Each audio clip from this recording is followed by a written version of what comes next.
Good morning. Welcome to Planet Hotel. How may I assist you today? Good morning. I have a reservation.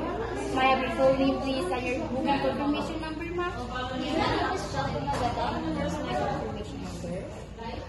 May I please see your corporate ID, Miss Magataw?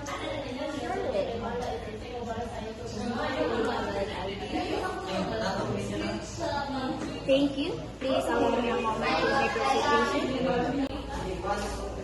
Thank you for patiently waiting. You have a reservation for the last night smoking room for 2 nights starting today until April 16, 2026. Your room will be facing the city view as requested. Your bill will be settled by Visa card amounting to 25,650 pesos. Is all this information correct, Ms. Magataw?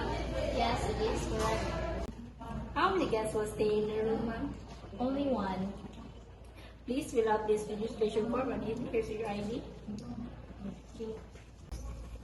Thank you. Your room number is 216, located on the left corner of the 3rd floor. Here's your key card. Thank you. And also, the breakfast is from 6 a.m. to 10 a.m. at the restaurant on the ground floor. Check-out time is 12 noon. Please wait a moment. I will call the bell service. Bell service, please. This is our bell attendant, Miss Lira. She will open it and assist you to your room. Please don't hesitate to call us if you need anything. Just dial 0 to connect to the reception desk. We will be happy to help. Have a nice day, Miss Magataw. And we hope you enjoy your stay with us.